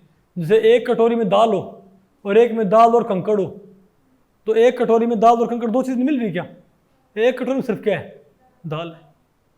मतलब मानो, अच्छा तो अगर दो कटोरी हैं, एक में सिर्फ पीली दाल है और एक में पीली और रेड दाल है, पीली और, तो क्या रेड दाल के दानों को आप चिमटी की हेल्प से अलग नहीं कर सकते क्या पीली दाल से। आप वो भाई घड़ी साज जो होते हैं, जो घड़ी रिपेयर करते हैं, वॉचेस रिपेयर करते हैं, उनका वो मैग्नीफाइंग ग्लास होता है, वो आँखों पे लगा के, समझे बात, आप क्या कर सकते हो, चिमटी से पीली दाल और लाल दाल को अलग नहीं कर सकते क्या। तो उन्होंने ये पाया कि जो जो कंपाउंड, तो किसी ने नोटिस कर लिया, वैसे ही किसी ने वैसे ही नोटिस कर लिया कि जो जो कंपाउंड के ऑप्टिकली एक्टिव, जो जो कंपाउंड के ऑप्टिकली एक्टिव है ना, वो सारे के सारे जब उनको हम क्रिस्टलाइज करते हैं तो एक ही तरह की क्रिस्टल फॉर्म बनती है। क्या बनती है, एक ही तरह क्या बनती है, क्रिस्टल फॉर्म। क्योंकि भाई उन्होंने छाटा होगा ना चिमटी के हेल्प से, उन्हें पास जो भी ऑप्टिकली क्या है इनएक्टिव, वो एक ही क्या बनाते हैं, क्रिस्टल फॉर्म बनाते हैं। लेकिन जो भी क्या ऑप्टिकली एक्टिव कंपाउंड है, वो सारे दो क्रिस्टल फॉर्म बनाते हैं। क्या बनाते हैं, दो क्रिस्टल, मतलब वो दो तरह के क्रिस्टल तैयार कर सकते हैं। मतलब आप क्रिस्टल्स आपको अलग नजर आएंगे कि ये क्रिस्टल की शेप इस क्रिस्टल की शेप से क्या है, डिफरेंट नहीं है आपको, बोलो भाई। तो उन्होंने ये बात अक्रॉस द बोर्ड देखी। क्या देखी, अक्रॉस द बोर्ड, मतलब जितने भी कंपाउंड क्या थे, ऑप्टिकली इनएक्टिव। एक्सपेरिमेंटली उन्होंने जितने भी कंपाउंड स्टडी किए थे जो ऑप्टिकली इनएक्टिव थे, वो सभी एक ही फॉर्म में क्या होते हैं, क्रिस्टलाइज। और जितने भी कंपाउंड क्या थे ऑप्टिकली एक्टिव, तो वो दो फॉर्म में क्या होते हैं, क्रिस्टलाइज। तो पता नहीं लगे भाई। तो वही नहीं कह सकते कि कोई भी ऑप्टिकली एक्टिव कंपाउंड होगा, उसकी दो क्या होनी चाहिए, क्रिस्टल फॉर्म, उसकी दो फॉर्म होनी चाहिए। क्या होनी चाहिए, उसके दो फॉर्म होनी चाहिए ना भाई। और यही पाया गया कि जब मैं एक फॉर्म के क्रिस्टल्स को दोबारा पानी में घोलता हूं, क्या, तो वो अगर डेक्स्ट्रो है तो दूसरी फॉर्म वाला क्रिस्टल क्या उसका, लीवो। जो जिसके क्रिस्टल बनते ही एक जैसे हैं वो इनएक्टिव है। जिसके दो तरह क्या होते हैं क्रिस्टल्स, वो क्या होता है, एक्टिव होता है। और ये पाया गया कि एक तरह के क्रिस्टल में अगर दोबारा पानी मिला क्या बनाऊं, सॉल्यूशन, तो अगर वो डेक्स्ट्रो है तो दूसरा क्रिस्टल क्या मिलेगा आपको, लीवो। एक डेक्स्ट्रो, दूसरा क्या है, लीवो नहीं है आपको। तो बोले भाई तो कमाल की बात होगी, अब हमको क्या करने की जरूरत नहीं है, एक्सपेरिमेंट करने की जरूरत नहीं है आपको। और उन्होंने क्या देखा भाई कि दोनों जो क्रिस्टल थे ना, दो जो क्रिस्टल थे ऑप्टिकली एक्टिव कंपाउंड, कितने क्रिस्टल फॉर्म देते हैं, दो क्रिस्टल फॉर्म। तो उन्होंने ये और पाया कि दोनों क्रिस्टल फॉर्म ना एक दूसरे के मिरर इमेज है। क्या है, और नॉन सुपर इम्पोजेबल है। क्या है, नॉन सुपर इम्पोजेबल। इसका मतलब क्या है, मिरर इमेज का मतलब क्या होता है, जैसे मेरा ये हाथ है, आपने 11वीं में पढ़ा है थोड़ा बहुत कुछ, ये पढ़ रहे हो कहीं पर, ये 11वीं आपका है भाई, ये बताओ 12th में भी है, किसमें है, हम तो उसको यहाँ पढ़ा लेंगे भाई। ओके, ये हमारा एक हाथ है भाई और एक हाथ मेरा ये है। अगर यहाँ पर मिरर लगा दूं, क्या लगा दूं, तो इस हाथ की इमेज का नजर आएगी मुझे यहाँ पर, एग्जैक्टली यहाँ पर भाई, नहीं आपको समझ में। अगर यहाँ पर एक मिरर लगा दूं मैं, क्या लगाऊं मैं, नहीं मान लिया यहाँ पर एक मिरर लगा रखा है, तो मेरा जो हाथ होगा यहाँ पर मिरर में आपको नजर नहीं आया क्या, तो ये जो हाथ हो तो जो इमेज नजर आएगी वो ये हाथ नहीं दिखेगा, इस टेक्निक का तो हमको पता है हमारे हाथ भी आपस में क्या है, एक दूसरे की मिरर इमेज। इसका टेक्निक का इस्तेमाल करते हैं जादूगर उड़ने के लिए। किसके लिए? उड़ने के लिए जादूगर इस टेक्निक का इस्तेमाल करते होते हैं। आपको वैसे कैसे? वो ऐसे कि जादूगर क्या करते हैं, क्योंकि हमारे पैर भी क्या होते हैं एक दूसरे की मिरर इमेज। जैसे मेरा जो ये पैर है ना, मेरा जो भाई राइट पैर है, अगर मेरे पैरों के बीच में एक मिरर रखा जाए, क्या रखा जाए, तो मेरे राइट पैर की जो इमेज नजर आएगी वो वैसी होगी जैसा मेरा एक्चुअली में लेफ्ट पैर होता है, और लेफ्ट पैर की जो इमेज होगी ना वो वैसे ही दिखेगी जैसे मेरा एक्चुअली में राइट पैर होता है। आ गया आपको? तो जादूगर इसका इस्तेमाल कैसे करते हैं उड़ने के लिए? ऐसे करते हैं कि ये मान लिया क्या स्टेज, ये क्या मान लिया भाई स्टेज, और पब्लिक कहाँ बैठी है यहाँ पर, पब्लिक कहाँ बैठी भाई, ये कौन बताओ, ये कौन आ गई है? पब्लिक आ गई भाई, ठीक है ना बात, बहुत सारी भीड़ हो रखी भाई। और मैजिशियन कहाँ पर है? यहाँ पर, ये आगे है काफ़ी स्टेज, ये नहीं है आपको? तो मैजिशियन क्या करता है, यहाँ पर एक मिरर रख देता है, करता है यहाँ पर एक मिरर रखता है मैजिशियन यहाँ पर ऐसे। लेकिन जो ये मिरर होता है, इस मिरर को वो नजर ना आने दे, क्योंकि लाइटिंग ऐसी होती है कि पब्लिक को नजर नहीं आएगा अगर मिरर के सामने वहां पर कुछ ब्लैक दे रखा हो, मतलब इसको मिरर को ओझल किया जा सकता है। अरे भाई आपने खुद देखा हो, जब आप किसी जहाँ पर बहुत साफ मिरर हो ना, आपको पता है वहाँ पर मिरर है, आप फिर टक्कर ही मार देते हो वहाँ पर कि दीवार में कई तो कोई ये कोई साड़ियों के शोरूम वगैरह होते हैं ड्रेसेस के, वहाँ पर कई तो क्या करते हैं, सामने जाकर सोचते हैं कि बाहर निकल जाएंगे, दूसरी साइड क्या वो, ऐसा लगता है जैसे भैया दुकान क्या इस साइड से खुल ली है, नहीं लगता क्या? हालांकि बंद होती है, लेकिन वहाँ पर मिरर लगा देते हैं तो रोड का ही उसमें वो नज़र आता है। नहीं आपको समझ में? तो मिरर लोगों को नज़र नहीं आता। ओके, फिर वो क्या करता है, इस मिरर के उस साइड, इस मिरर के उस साइड एक छोटा सा प्लेटफॉर्म होता है, इतना ऊंचा, इतना, उसका एक पैर तो होता है उस प्लेटफॉर्म पे। इस मिरर के उस साइड क्या है, एक प्लेटफॉर्म रखा छोटा छोटा, 2 ईंट रखी है, मानो क्या रखी, 2-4 ईंट रखी ऊपर नीचे। तो एक पैर तो ईंटों पे होता है और दूसरा पैर कहाँ पर होता है, यहाँ पर नीचे। तो ये पैर तो कहाँ है इसका, बोलो भाई? तो इसका ये बताओ क्या है, मैजिशियन। ये क्या भाई, मैजिशियन, ठीक है बात? तो इस मैजिशियन का एक पैर तो मिरर के उस साइड है और एक पैर मिरर के इस साइड है, लेकिन भाई ड्राइंग मेरी ऐसी ही है, लेकिन इस मैजिशियन का जो पैर उस साइड है ना, ये थोड़ा ऊंचे पे है और ये थोड़ा नीचे पे है। तो फिलहाल पहले ये दबाव कहाँ रखता है, इस पैर पे, लेकिन जैसे ही ये दूसरे पैर पे दबाव देगा तो इसका ये पैर हवा में भाई, अरे भाई ये पैर जो है, जो उस साइड वाला पैर है वो ऊंचे प्लेटफॉर्म पे है, इस साइड वाला पैर नॉर्मल स्टेज के ऊपर है, नहीं है आपको? तो जब तक दबाव कहाँ रहेगा, इस पैर के ऊपर, तो ये नीचे रहेगा ना भाई, लेकिन जैसे उस पैर के ऊपर दबाव देगा ये, तो इसका ये पैर हवा में उठ जाएगा ना। तो ये हवा में उठेगा तो इसकी मिरर इमेज भी क्या होगी, हवा में उठेगी ना भाई मिरर में। तो पब्लिक को क्या लगेगा, इसके दोनों पैर हवा में उठ गए। बात आपको पहले पड़ी? तो इस बात से आप एग्री करते हो कि हमारे हाथ में क्या होते हैं आपस में, मिरर इमेज। तो उसने ये पाया कि जो जितने भी ऑप्टिकली एक्टिव कंपाउंड है, उसने क्या पाया, जितने भी क्या ऑप्टिकली एक्टिव कंपाउंड हैं वो सारे के सारे कितनी क्रिस्टल फॉर्म में रहते हैं, 2 क्रिस्टल फॉर्म में। और दोनों क्रिस्टल फॉर्म क्या होती हैं, अगर मैं एक क्रिस्टल फॉर्म के सामने मिरर रख दूं ना, तो जो तस्वीर नजर आएगी मिरर में, वो तस्वीर एक्चुअल में दूसरी क्रिस्टल फॉर्म से मैच करती है। और दूसरी क्रिस्टल फॉर्म को मैं मिरर के सामने रखूं, जो मिरर में जो दिखेगा वो कैसी होगी, पहले क्रिस्टल फॉर्म, नहीं आपको? तो both crystal forms are mirror image of each other, और मिरर इमेज तो है ही है, और नॉन सुपर इम्पोजेबल है। क्या है नॉन सुपर इम्पोजेबल? मतलब क्या होता है कि अगर एक चीज को दूसरी के ऊपर एग्जैक्टली कवर किया जा सके तो उसे क्या बोलते हैं, सुपर इम्पोजेबल। क्या बोलते हैं? जैसे ये लेटर ए है, क्या है लेटर ए, नहीं आपको? इस लेटर ए को आप मिरर में देखो, आपको ऐसा नजर नहीं आएगा भैया। तो इसको उठा के आप इसमें रखोगे तो पूरी तरह क्या होगा, इसको ढक नहीं लेगा क्या? तुम क्या बोलेंगे इसको, क्या ये सुपर इम्पोजेबल, नहीं है आपको? पक्की बात है? अरे बोलो भाई, तो उन्होंने ये और पाया कि जितने भी तो उन्होंने पहली कंडीशन दी, तो पहली कंडीशन क्या होगी कि all if a compound wants to be optically active, बोलो भाई, it should not be superimposable on its mirror image. अगर भाई कोई मॉलिक्यूल अपनी मिरर इमेज के ऊपर सुपर इम्पोज नहीं होता, इसका मतलब उसकी मिरर इमेज क्या है? अलग मॉलिक्यूल है। क्या है? सुपर इम्पोज होना मतलब क्या है कि वो इक्विवेलेंट है। क्या वो इक्विवेलेंट है? नहीं है आपको। लेकिन मिरर इमेज के ऊपर सुपर इम्पोज होना उसका मतलब क्या है? वो मॉलिक्यूल और उसकी मिरर इमेज क्या है? अलग अलग मॉलिक्यूल है। तो पहली कंडीशन क्या आ गई? तो मेन कंडीशन होती है तो पता करने के लिए कि कोई मॉलिक्यूल ऑप्टिकली एक्टिव है कि नहीं, आप सिंपली क्या पता कर लो कि क्या वो मॉलिक्यूल अपनी मिरर इमेज के ऊपर सुपर इम्पोज होता है कि नहीं होता है। अगर वो अपनी मिरर इमेज के ऊपर सुपर इम्पोज नहीं होता, इसका मतलब क्या है? काम करो, मॉलिक्यूल को मिरर में देखो। क्या देखो? मॉलिक्यूल को।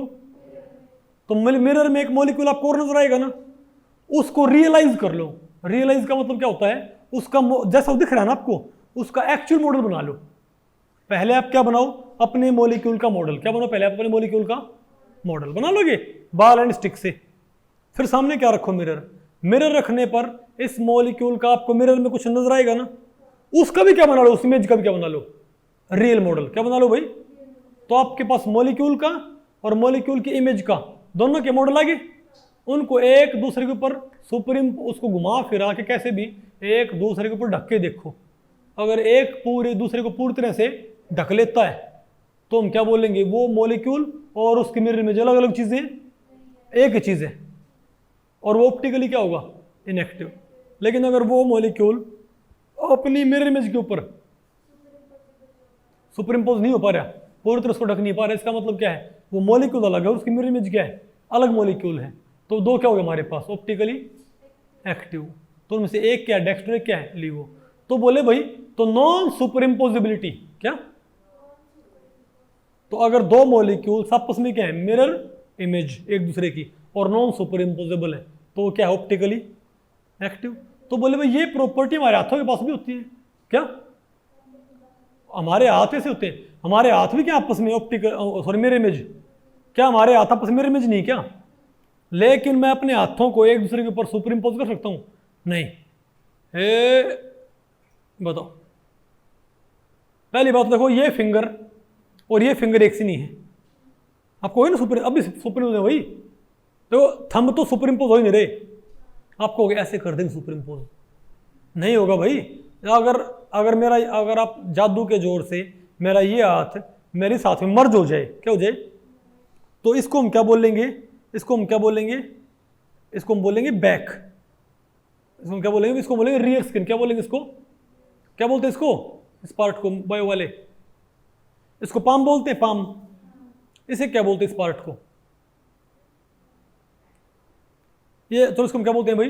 रियर हैंड बोलते हैं। क्या बोलते हैं इसको भाई? हैंड्स रियर, और ये पाम है। नहीं आपको? तो जब मैं ऐसे करता हूं तो पाम जब ये मर्ज होएंगे तो ये पाम कहां जाके दिखेगी? इस हाथ के रियर स्किन के ऊपर, रियर हैंड के ऊपर। और इसकी पाम कहां पहुंचेगी?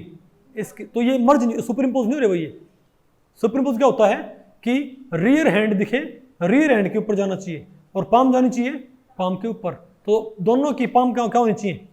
नीचे। नहीं आपको ऐसे करने सुपर इम्पोज नहीं होगा। क्यों नहीं हुआ? हाँ, अगर ऐसा होता ना कि मेरे हाथ पे यहां भी क्या होती? पाम, और यहां भी क्या होती?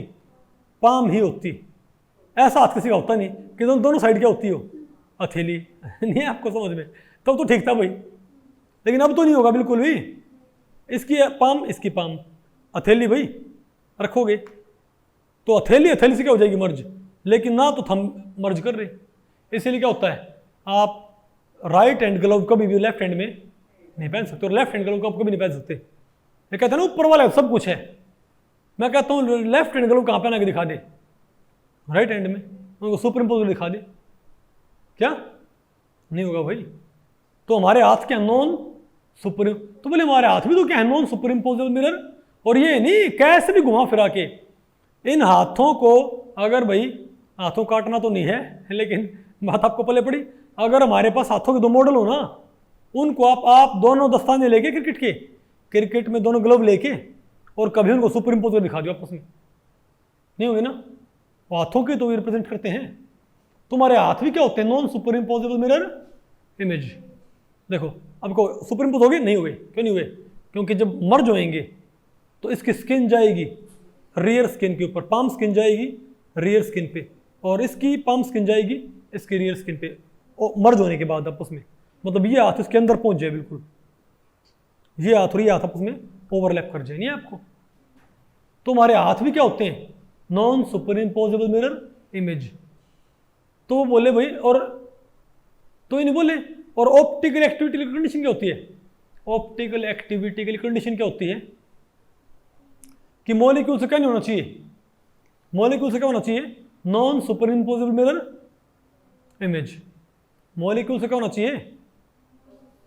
अगर दो मॉलिक्यूल अगर कोई मॉलिक्यूल अपनी मिरर इमेज के ऊपर क्या है? नॉन सुपर इम्पोजेबल, तो अभी ऑप्टिकली क्या होगा? तो ये प्रॉपर्टी हमारे हाथों के पास भी होती है। हमारे हाथ भी क्या होते हैं? Non super impose mirror image. तो बोले वो मॉलिक्यूल जो हाथों जैसी प्रॉपर्टी रखते हैं, ऑप्टिकल एक्टिविटी क्या होती है? जो मॉलिक्यूल क्या होते हैं? Non super imposable. If A molecule is not superimposable on its mirror image, it will be optically active. My hand is also non-superimposable on its mirror. My hand is also not superimposable on its mirror image. इसका मतलब क्या है? Optically active compound कैसा होता है? Hand की तरह, हाथ जैसा, हाथों जैसी प्रॉपर्टी रखे जो। अब हाथ को ग्रीक में क्या बोलते हैं? कीयर। क्या बोलते हैं? हाथ को ग्रीक में क्या बोलते हैं? कीयर। तो जो हाथों जैसे हों, कीयर लाइक, हैंड लाइक, कायरल। क्या अब बात आपको पहले पड़ी?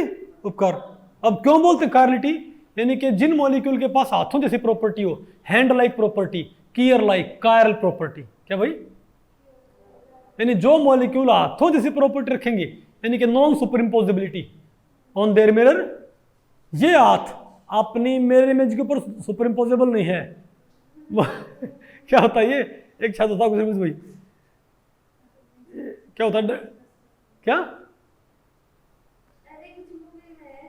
अरे उसमें होता है कुछ, मेरे ख्याल WWE के अंदर होता है कुछ, नहीं WWE के अंदर होता है कुछ ऐसा कुछ, कोई बात मुझे याद नहीं भाई। तो ये हाथ क्या है? इसके ऊपर नॉन सुपर इम्पोजेबल, और ये हाथ क्या है? अपनी मिरर इमेज के ऊपर नॉन सुपर इम्पोजेबल। तो हाथों जैसे जो हो जाए वो क्या है? Optically active. आसान ही मुश्किल है। इसीलिए अब समझे ऑप्टिकल एक्टिविटी को क्यों बोलते हैं कायरलिटी। क्यों बोलते हैं? क्योंकि ऑप्टिकल एक्टिव वही होता है जो हाथों जैसा हो, हाथों जैसी प्रॉपर्टी रख के, कीयर लाइक, यानी कि non super imposability on their mirror image, वही क्या ऑप्टिकल। इसीलिए ऑप्टिकल एक्टिविटी को सारा शहर और किस नाम से जानता है? बोलो भाई, कायरलिटी के नाम से। क्या भाई? कायरलिटी। कुछ बात आपको पल्ले पड़त है? समझ में आवत है? हम बेटा वंशु, ओके। तो अब आप मुझे बताओ, चलो आपको भैया पल्ले पड़ गया, आ गया ना आपको ये? तो पहली कंडीशन क्या होगी? तो ये होती है हमारी मेन कंडीशन। हमारी क्या होती है? मेन कंडीशन, यानी कि the molecule must not be superimposable on its mirror image, only then it will be optically active. Only then it will be optically active. आसान है कि मुश्किल है नितिका? आसान है ना? लेकिन ये पता करना बड़ा टेढ़ा काम है, बार बार पता करना भाई कि मॉलिक्यूल बनाओ। अब एक्सपेरिमेंट करने की जरूरत नहीं है, एक्सपेरिमेंट करने की जरूरत नहीं है, लेकिन ये देखना कि दूसरा मॉलिक्यूल मेरे में, जैसे मैं अगर ये, जैसे मैं एक मॉलिक्यूल लिखूं, मैं एक मॉलिक्यूल लिखूं HCl Br और F, इसको मैं मिरर में देखा, क्या भाई? तो ये क्या इसकी मिरर इमेज है? क्या ये इसकी मिरर इमेज है? Br H F और Cl। आपको ये मिरर इमेज नजर नहीं आ रही ना? आपको ये मिरर इमेज नजर नहीं आ रही? अब तो क्या कहोगे? क्लोरीन यहाँ था तो यहाँ दिखना चाहिए था। बोलो भाई, सिर्फ मैंने इसको थोड़ा घुमा के रखा हुआ है। क्या समझे बात? ये आपस में मिरर इमेज है क्या? आपस में ये ये दोनों मॉलिक्यूल आपस में क्या है भाई, मिरर इमेज हैं। क्या ये मिरर इमेज है भाई। तो पहले तो मॉलिक्यूल को इमेजिन करना, फिर उसका मिरर में इमेज इमेजिन करना, और फिर इमेज को भी दिमाग में सोचना, और मॉलिक्यूल को भी फिर उनको सुपर इम्पोज करके देखना, घुमा फिरा के अच्छी तरह से, फिर चेक करना है सुपर इम्पोज हुए कि। ये बहुत ज़्यादा इमेजिनेशन बर्डन वाला काम नहीं है क्या? क्या जैसे आपको लग क्या रहा है, जैसे मैं आपको बताऊं भाई, ये जो मॉलिक्यूल नहीं है, ये मुझे पता ऑप्टिकली एक्टिव क्या है ये, आपका हो गया ऐसे कैसे। फॉर एग्जाम्पल आप ये देखो, आप ये मान लो, अब समझे कि क्यों ये ऑप्टिकली एक्टिव होता है। तो ये क्या मान लो, ये मान लो HCl Br और F, तो चारों ग्रुप क्या डिफरेंट नहीं क्या? तो कार्बन के चार ग्रुप क्या भाई डिफरेंट है ना, उपकार पक्का। अब अगर मैं यहां पर मिरर लगाऊं, कहां पर भाई, अब अगर मैं यहां पर मिरर लगाऊंगा, कहां पर, नहीं लगे आपको? अब अगर मैं यहां पर मिरर लगाऊं, कहां पर भाई, मैं यहां पर मिरर लगाऊंगा, तो ये ध्यान रखो ग्रीन उस साइड है, रेड क्या इस साइड है, नियर आपको यहां मेरे ख्याल से बेटर समझ आएगा। अरे यहां बेटर है ना थोड़ा, ये ठीक रहता है, ठीक रहता है भाई, कोई बात नहीं आपको ये बताओ। अब अगर यहां पर मैंने एक मिरर लगा दिया, क्या लगा दिया, मिरर लगा दिया भाई, ओके। तो ये जो रेड है, कौन सा है, रेड, ध्यान रखिए ये आप ये आपसे अवे है, ब्लैक आपसे अवे है, ये आपकी तरफ है, ये आपकी तरफ है, ये आपसे अवे है, ये दोनों क्या है इस प्लेन में, आ गया आपको ये।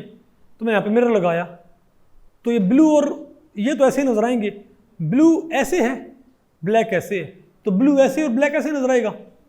लेकिन अभी रेड कहां पर है, इस साइड। आपके क्या है रेड, आपके क्या बताओ, आपके लेफ्ट रेड, लेकिन फिर नजर आएगा ऐसे, है ना। तो आप इसको उठा के उस पर रखोगे तो बात बनेगी नहीं ना भाई। तो आप इसको उठा के रखोगे तो रेड आएगा ग्रीन पे, तो ब्लू को ढक लेगा, ब्लैक को ढक लेगा, लेकिन रेड ढकेगा ग्रीन को, ग्रीन ढकेगा रेड को। तो सुपर इम्पोज आपको कोई बात नहीं, हम इसे घुमा देंगे 180, तो घुमाओगे तो रेड और ग्रीन तो क्या हो जाएंगे ठीक, लेकिन अब ब्लू और ब्लैक एक दूसरे को नहीं ढक पाएंगे भाई। 180 घुमा दो मॉलिक्यूल को, मॉलिक्यूल 180 घुमा दो, घुमा दिया। अब रेड तो ग्रीन तो फिर से वही आगे, अरे भाई ये मेरे पास क्या थी, ये मेरे पास मॉलिक्यूल था, इसकी इमेज क्या नजर आएगी, इमेज ये इमेज नजर इसकी, इस इमेज को ऐसे रखोगे सुपर इम्पोज नहीं करेगा, इसे घुमा दो, घुमा दिया, आप रखोगे सुपर इम्पोज कर जाएगा, ऊपर वाले कर जाए, नीचे वाले नीचे वाला ना करें। यानी इस मॉलिक्यूल को, यानी जब टेट्राहेड्रा में जब चारों ग्रुप के हैं डिफरेंट, तो कितनी बाजी बजा लो, इसको उलट पलट कर लो, कभी भी इसको मिरर इमेज के ऊपर सुपर इम्पोज नहीं कर सकते।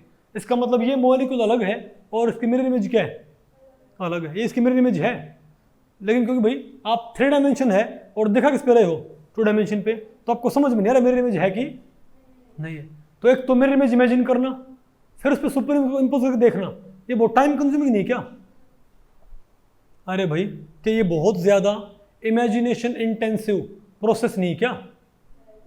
तो ये तरीका तो ठीक है, तरीका तो क्या है, बिल्कुल ठीक है कि क्या पता कर लो, क्या पता कर लो भाई, बिना एक्सपेरिमेंट के ये पता करना कि weather the molecule is optically active और नॉट। क्या तरीका होता है, मॉलिक्यूल को मिरर में देखो, ठीक है बात, मिरर में जो चीज नजर आती है उसको भी क्या करो, मॉडल बनाओ, मॉलिक्यूल में क्या बनाओ, मॉडल, फिर दोनों मॉडल्स को उलट पलट के, इमेजिनेशन से बात बनेगी नहीं, सुपर इम्पोज करके देखो, अगर वो किसी भी तरीके से क्या हो जाए, फिर सुपर इम्पोज हो जाए एक दूसरे के ऊपर, तो क्या हमारा मॉलिक्यूल ऑप्टिकली इनएक्टिव, और ना हो तो क्या ऑप्टिकली एक्टिव। फिर दोनों ही क्या, फिर मॉलिक्यूल भी और उसकी मिरर इमेज वाला मॉलिक्यूल भी, दोनों ही क्या ऑप्टिकली एक्टिव। एक डेक्स्ट्रो, दूसरा क्या होगा, लीवो, एक लीवो, पहला क्या होगा, डेक्स्ट्रो। नहीं है आपको, नहीं थी का। लेकिन इसमें दिक्कत क्या है, ये बहुत ज़्यादा क्या, इमेजिनेशन का इंटेंसिव प्रोसेस क्या, बहुत ज़्यादा। जैसे आप यहाँ पर देखो, अच्छा अगर दो एंड वाइट हो, दो एंड क्या मेरे पास वाइट हो, अब बात बन जाएगी कैसे, ये एंड क्या है वाइट, ये एंड क्या है वाइट, ये क्या ग्रीन, ये क्या है वॉयलेट, नहीं है आपको? अरे बोलो भाई, ठीक है, ये क्या है ग्रीन, ये क्या है ग्रीन, ये क्या है वॉयलेट, आगे आपको, लेकिन ये वाइट है ना। अब अगर मैं इसको देखूंगा मिरर में तो ग्रीन तो नजर आएगा ऐसा, ऐसा नजर आएगा ना भाई, और व्हाइट तो ऐसे ही रहेंगे। अब अगर मैं इसको घुमा भी देता हूं कितना 180, तो व्हाइट तो फ्लिप होने पर कुछ फर्क नहीं पड़ेगा, ग्रीन फिर से क्या हो गए, तो ये सुपर इंपोज हो जाएगा, ये वाला सुपर इंपोज हो जाएगा। यानी CH2ClBr यानी CHClBrF यानी CHClBrF तो अपने मिरर इमेज के ऊपर सुपर इंपोज नहीं होगा, लेकिन CH2Cl क्या हो जाए, CH2ClBr क्या हो जाएगा, सुपर इंपोज हो जाएगा। तो वो क्या ऑप्टिकली इनएक्टिव नहीं है आपको। लेकिन भैया टाइम कंज्यूमिंग है, तो हमें कोई और टेक्निक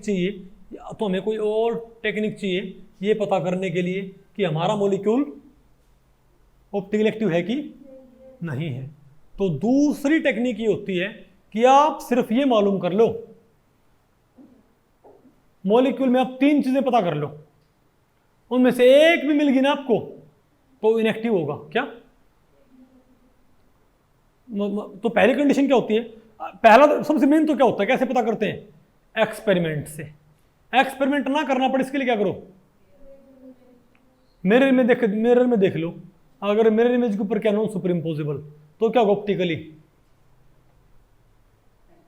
एक्टिव, नहीं तो क्या होगा इनएक्टिव। आगे आपको, लेकिन आप चाहते हो कि आप मिरर में इमेज बना के देखना नहीं चाहते, समझे बात।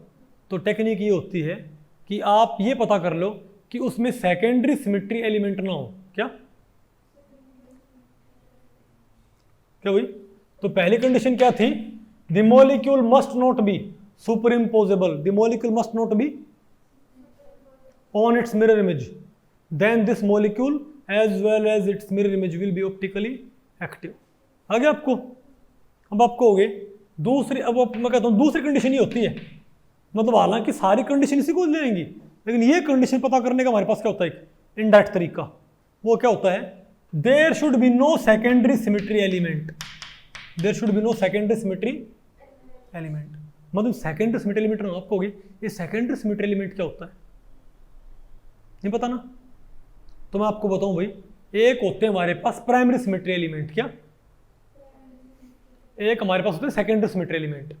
प्राइमरी सिमेट्री एलिमेंट क्या होते हैं, अगर किसी मॉलिक्यूल को किसी लाइन के अबाउट, ये एलिमेंट सिमेट्री एलिमेंट क्या होते हैं पता आपको, सिमेट्री एलिमेंट होते हैं, symmetry elements are nothing but line, plane, point और लाइन, प्लेन। लाइन क्या होती है लाइन, प्लेन क्या होता है प्लेन, पॉइंट आपको पता है।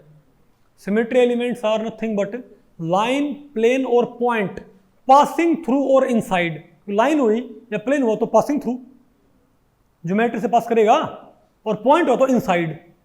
तो symmetry elements are nothing but line, plane और पॉइंट पासिंग थ्रू और inside the molecular geometry, about which operation like rotation, operation like rotation, reflection क्या भाई, इन्वर्जन और a combination of these generates indistinguishable image.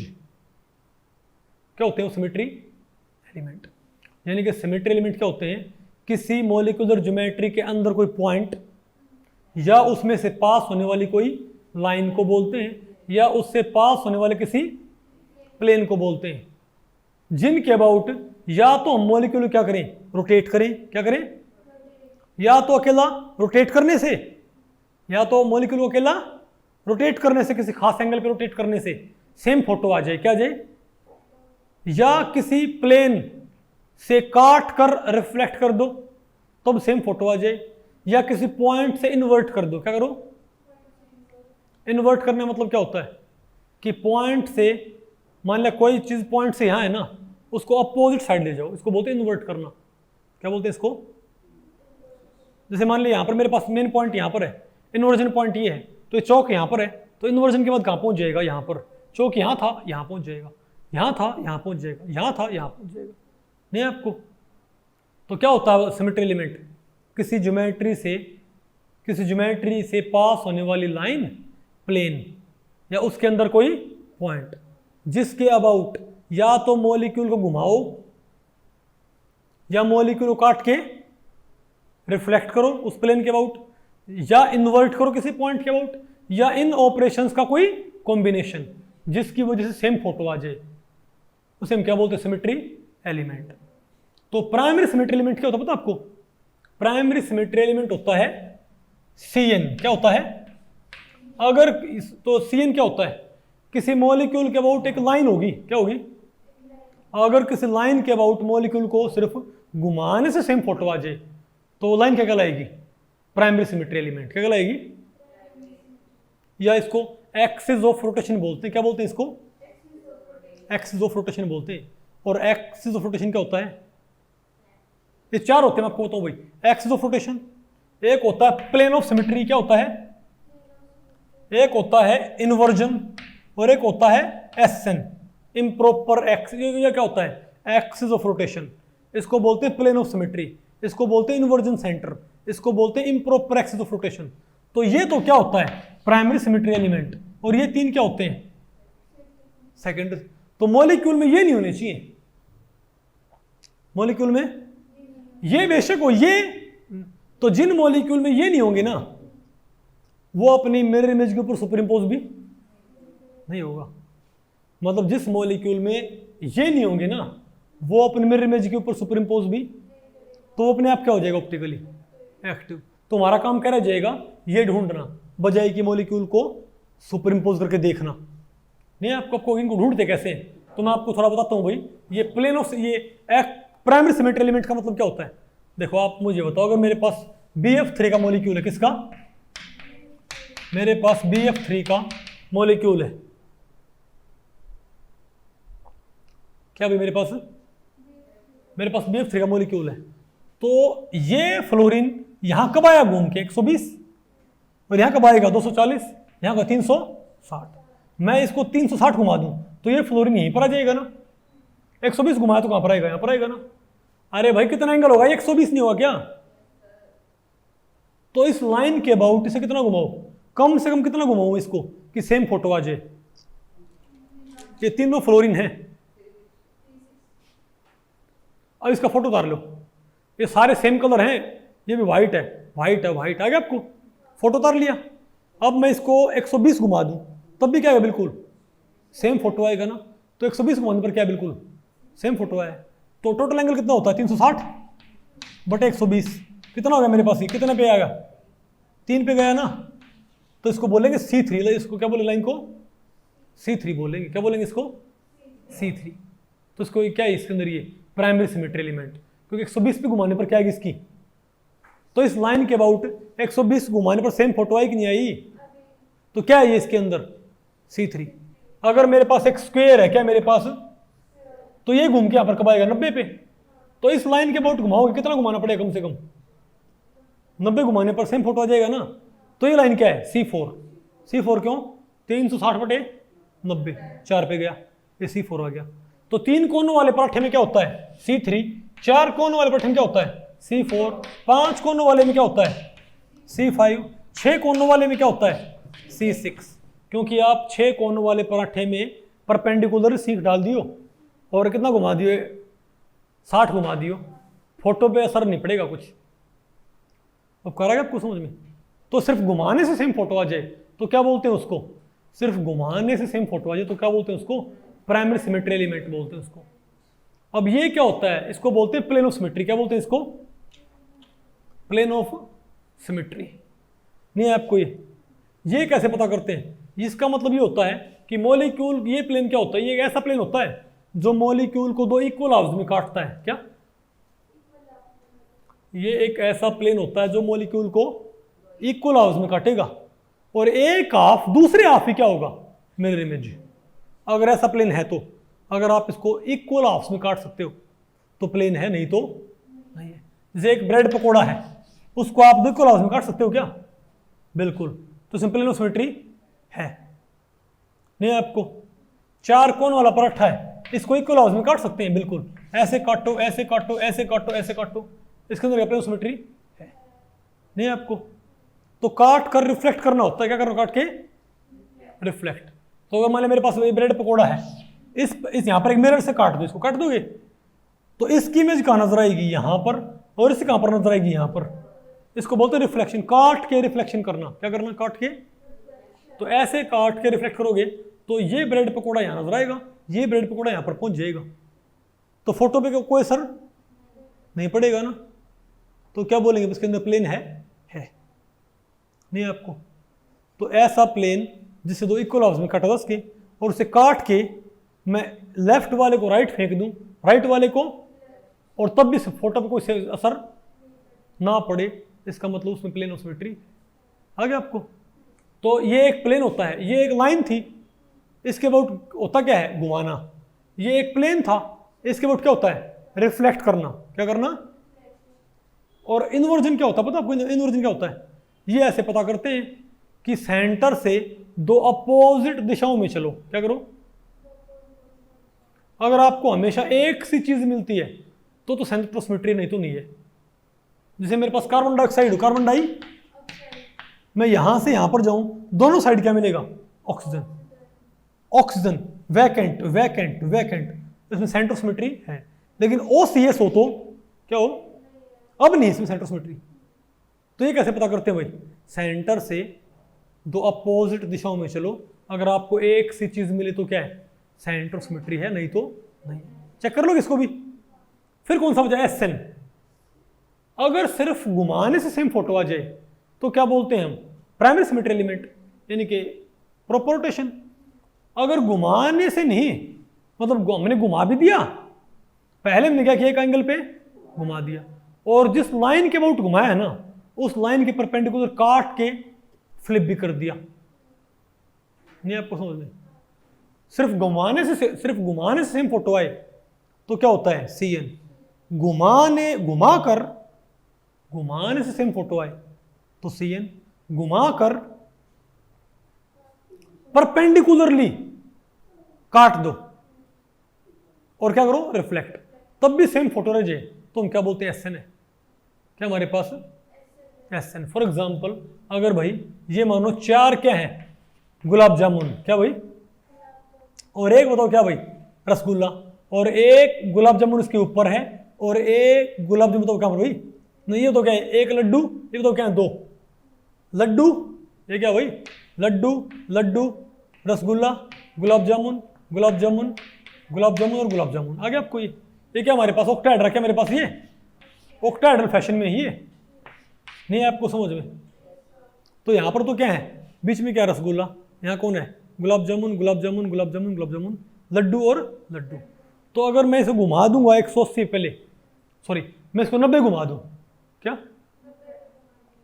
अगर मैं 90 घुमा दूंगा तो ये कहां पर आ जाएगा, यहां पर आ जाएगा ना। अरे भाई ये कहां पर आ जाएगा,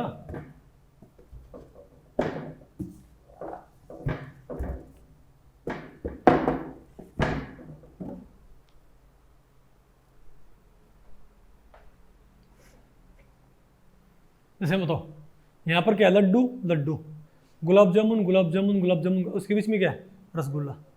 तो अगर मैं इसको, राजी ना हो, अगर मैं इसको 90 घुमा दूं इस लाइन के अबाउट, आ गया मेरे पास ये, और फिर से काट भी दूं ऐसे, तो ऐसे काटने पर क्या होगा, ये लड्डू कहां दिखेगा, यहां पर, ये लड्डू कहां दिखेगा, यहां पर, नहीं आपको। और ये जो गुलाब जामुन थे 4, ये हाफ हाफ कट के, इनके ऊपर वाले हेमिस्फीयर तो कहां नजर आएंगे, नीचे नीचे, लेकिन रहेंगे गुलाब जामुन यहीं पर, तो फोटो क्या सेम रहेगी ना। तो इसके अंदर C4 है, सॉरी S4 है, क्या इसके अंदर S4। जैसे आप ये बताओ, अगर यहां पर क्या भाई, एक अगर सेंटर में ये मानो भाई एक गुलाब जामुन है, क्या बताओ, यहां पर क्या भाई, चलो यहां पर क्या भाई, रसगुल्ला है, और यहां तो क्या मानो उसके है, एक गुलाब जामुन, दूसरी और तीसरी गुलाब जामुन, ठीक है, राजी ना हो, खाने को नहीं मिलेगी। ओके, तो आप ये बताओ कि अगर मैं इसको 120 घुमाता हूं तो सेम फोटो आएगी, आएगी सेम फोटो, लेकिन इसको 100 घुमा भी दूं, सॉरी इसको मैं क्या करूं भाई, मतलब मैं अगर इसको 120 घुमाता तो सेम फोटो आएगी ना, तो C3b है, लेकिन मैं इसको 120 घुमा भी दूं और फिर इसे काट भी दूं इस लाइन के परपेंडिकुलर, तब भी फोटो क्या रहेगी इसकी, तो हम क्या बोलेंगे इसके अंदर S3b, क्या इसके अंदर S3, बात आपको पहले पड़ गई।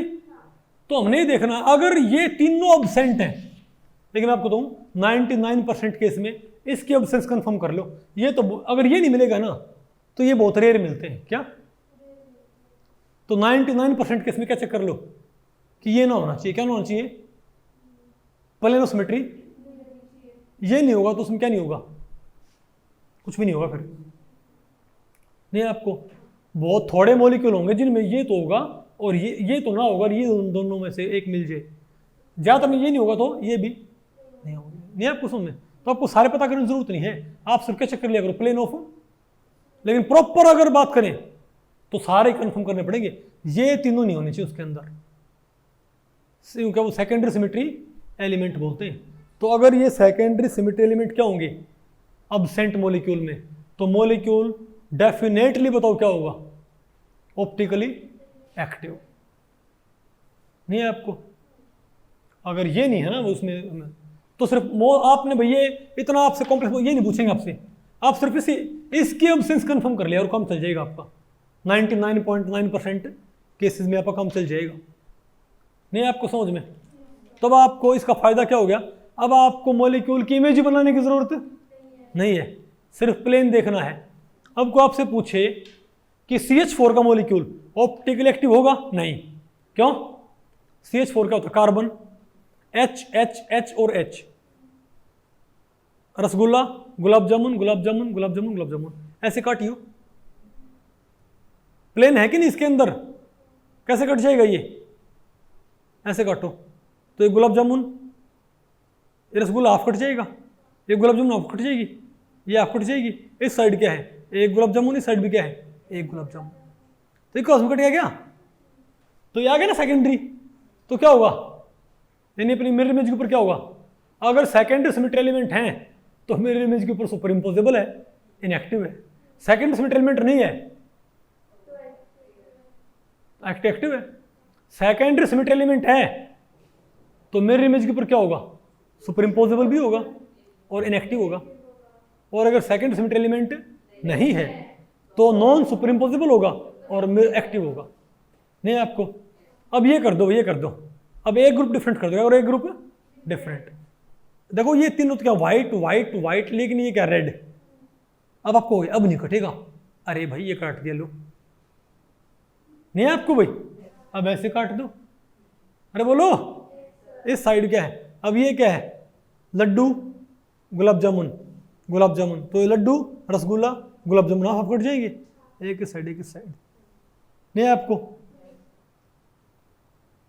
बोलो भाई, ये टेक्निक आमतौर पे आपको बताते नहीं, 11वीं 12वीं में कोई नहीं बताएगा आपको टेक्निक ये, क्योंकि ज्यादातर टीचर्स को बात ये पता नहीं होती भाई, लेकिन मैं भाई अपनी बुक के अंदर उनको ऐड करूंगा, ओके। अब बताओ एक और क्या कर दो, अब डिफरेंट कर दिया, अब ये क्या है, गुलाब जामुन, सॉरी ये क्या है, रसगुल्ला, बीच में क्या है, रसगुल्ला, ये दो क्या है, गुलाब जामुन, व्हाइट एंड क्या है, गुलाब जामुन, अब ये क्या मान लो, लड्डू, और ये क्या मान लो, खोए का लड्डू, नहीं, ये क्या मान लो, नहीं खोए का मतलब मानना पड़ेगा स्फेरिकल, ये खोए का स्फेरिकल बर्फी, खोए की स्फेरिकल बर्फी, ये बेसन का लड्डू, आ गया आपको। अब ऐसे काट दो, ऐसे काटियो भाई, ऐसे काट दो मॉलिक्यूल को, तो क्या होगा, ये और ये हाफ हाफ कट जाएंगे ना, एक साइड एक साइड, इसमें भी क्या प्लेन ऑफ सिमेट्री इसमें भी है, नहीं क्या, ये भी क्या ऑप्टिकली इनएक्टिव। अब सारे डिफरेंट कर दो, सारे कलर, अब काट के दिखाओ इसको भाई, अब काटियो, ऐसे काटेंगे, ब्लू रेड, ऐसे काटोगे, ब्लैक ग्रीन, हाँ सॉरी ठीक है, शाबाश, ब्लैक नहीं आपको, और ऐसे काटोगे, ब्लू ग्रीन, कैसे, अब ये कटेगा ही नहीं, तो चारों ग्रुप, ये कहते हैं ऊपर वाला हाथ में सब कुछ है, मैं कहता हूँ चारों ग्रुप डिफरेंट करो और इसको इक्वल ऑप्शन काट के दिखा दो, क्या 4 ग्रुप क्या करो भाई, डिफरेंट करो, इनको इक्वल हाउस में काट के दिखा दो भाई। अगर ऊपर वाले के हाथ में सब कुछ है तो इजंट इट, तो क्या ऑप्टिकली।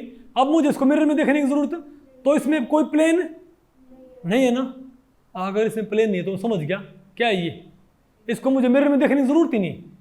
जो मिरर में इसका नजर आएगा ना उसके ऊपर सुपर इम्पोज, तो ये ऑप्टिकली क्या होगा, एक्टिव।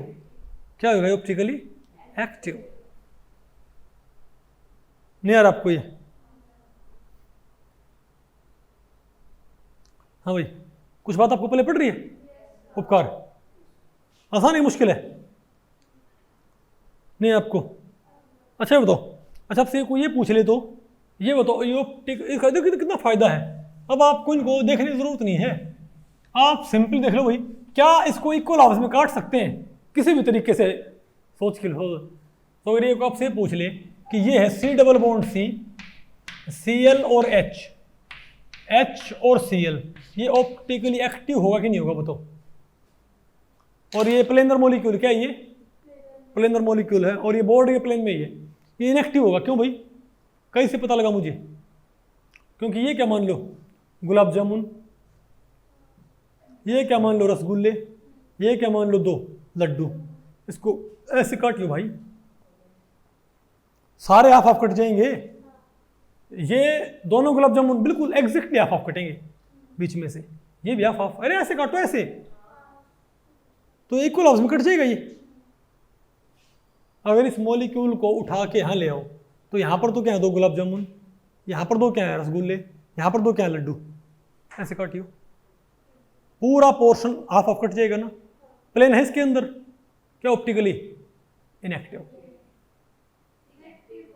इनएक्टिव आ गया ना आपको ये। तो इसका ये फायदा इस टेक्निक का, ऑप्टिकल एक्टिविटी पता करने की निंजा टेक्निक। क्या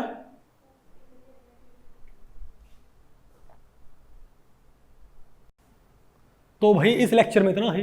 अगर इस लेक्चर के बारे में आपके कुछ प्रश्न या सुझाव हैं तो आप मुझे नीचे कमेंट सेक्शन में पूछ सकते हैं, मैं उनके उत्तर देने की पूरी कोशिश करूंगा। तो भी ठीक है, मिलते हैं अगले लेक्चर में, तब तक के लिए नमस्ते।